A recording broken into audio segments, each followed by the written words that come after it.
You think people treat you well because you're kind. That's the biggest lie you've ever believed. Every day, you give more than you get.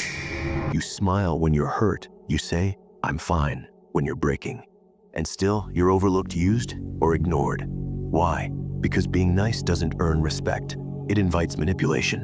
What if the reason you're struggling in relationships, work, or love isn't you, but a hidden rule no one told you? In this video, I'll reveal 6 dangerous psychology tricks that powerful people use to control situations, emotions, and even other minds without saying much at all. These aren't theories. They're real tactics used every day, and once you know them, you'll never be played again. You've been told to be kind, to listen, to give people the benefit of the doubt. But what if that's exactly how they control you? People don't respect kindness, they respect power. And when you hide yours behind a smile, they see weakness. Ask yourself, why do some people always get their way? Why do others walk into a room and instantly command attention? Why are you ignored, even when you speak the truth? Because they understand something you were never taught. People don't react to what you say. They react to how much power you seem to have. That's why the quietest person in the room can change everything with one sentence, while the kindest voice gets talked over again and again. This isn't fair, but it's real. You've spent years trying to be liked, and all it did was make you predictable. And predictable people are easy to manipulate. They know when you'll forgive. They know when you'll stay silent. They know when you'll say yes, even when you mean no. But here's the truth, you're not weak. You've just been playing by rules written by people who never wanted you to win. Now that you're seeing it, you can choose to play differently. Let's show you how. Trick 1. The silence trap. You've probably done this without realizing it. You're in a meeting, or a group chat, or even at dinner with friends. Someone says something wrong, offensive,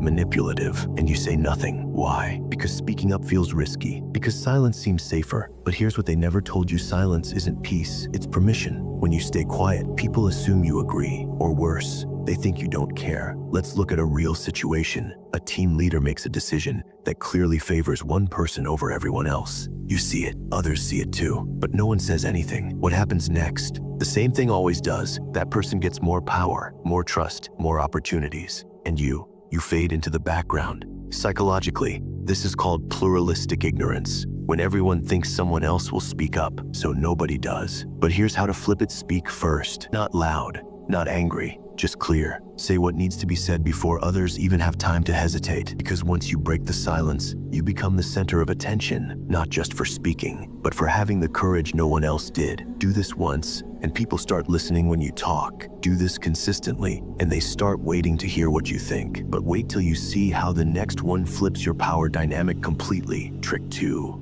The power pause. You ever notice how some people seem to command attention with just a few words? They don't raise their voice. They don't repeat themselves. They just pause. That's not luck. That's strategy. Take this example. 2 people are arguing in a room. Voices rising, tension high. Then one of them stops talking. Just like that.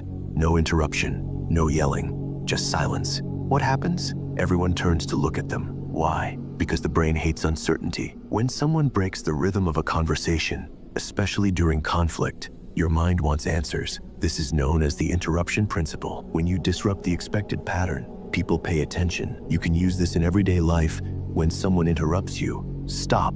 When things get heated, pause. When you want to make a point, say it, then go silent. People will lean in, wait, wonder what comes next, and in that moment, you hold the power. But wait till you see how the next one flips your power dynamic completely. Trick 3. The reverse mirror. Have you ever tried explaining why yourself to someone who clearly wasn't listening? You defend your actions. You justify your decisions. You try to prove your side, and still, nothing changes. You walk away feeling used, confused, maybe even guilty. But here's the truth. They weren't trying to understand you. They were trying to control you. Let's take a common scenario. Your partner accuses you of being too sensitive. Every time you bring up something that hurts you, they shut you down with the same phrase. Eventually, you stop sharing altogether. Sound familiar? This is called gaslighting through projection. When someone accuses you of something they're actually doing, they're the ones avoiding responsibility. They're the ones dismissing your feelings, but they twist it so you feel like the problem. So how do you fight back? By using the reverse mirror technique. Next time someone accuses you of something emotionally charged, ask them, why would you say that? Is that something you struggle with? Does that happen to you often? You don't argue, you reflect. Suddenly, The focus shifts. Now they have to explain their behavior, and the moment they realize you're not falling for it, they lose control. But wait till you see how the next one flips your power dynamic completely. Trick 4, the mirror game. You've probably been told to be yourself. But what if that's exactly how people learn how to use you? Let's say you're at work. A colleague asks how your weekend was. You tell them honestly. Maybe it was stressful. Maybe it was lonely. They seem supportive, maybe even empathetic. Then later that week, they bring it up again in front of others as a joke, or worse, as an excuse for why you're not ready for more responsibility. That's not empathy. That's emotional mapping. They used your honesty to understand your weaknesses, and now they know how to push your buttons.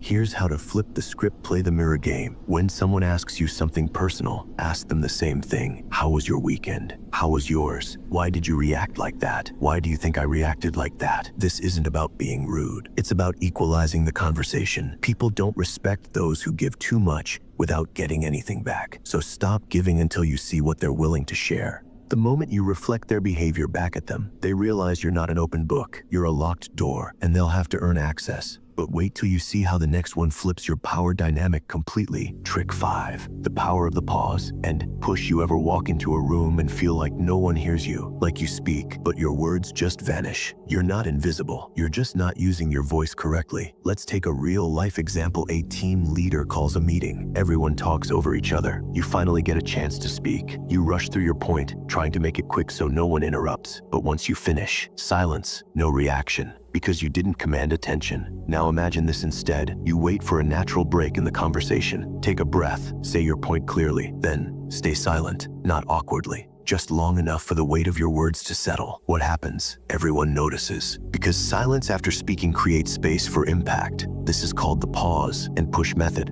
It works in arguments, presentations, negotiations. Anywhere words are currency. Speak less. Pause longer. Let your message echo. Because when you stop rushing to be heard, people start listening. But wait till you see how the next one flips your power dynamic completely. Trick 6, the reverse compliment trap. You've probably fallen into this trap before. Someone says something nice to you, and it feels good, until you realize it wasn't meant to lift you up, it was meant to shut you down. Example, you confront a friend about something hurtful they said. They respond with, "I don't know why you're upset. You always care too much," or "You're such a strong person. That's why I can talk to you like this." Sound familiar? This is the reverse compliment trap. When someone disguises control as praise, they're not complimenting you, they're labeling you. And once you accept that label, you live by it. Strong means you must always handle pain. Sensitive means you overreact. Kind means you won't stand up for yourself. So how do you break free? By rejecting the frame. Next time someone compliments you in a way that limits you, say, "That's not what this is about. I'm not here to be labeled. Let's talk about what actually happened." Don't let their words define you. Define the conversation yourself, but wait till you see how the next one flips your power dynamic completely. You've spent years thinking you were too soft, too sensitive, too eager to please. But what if none of that was your fault?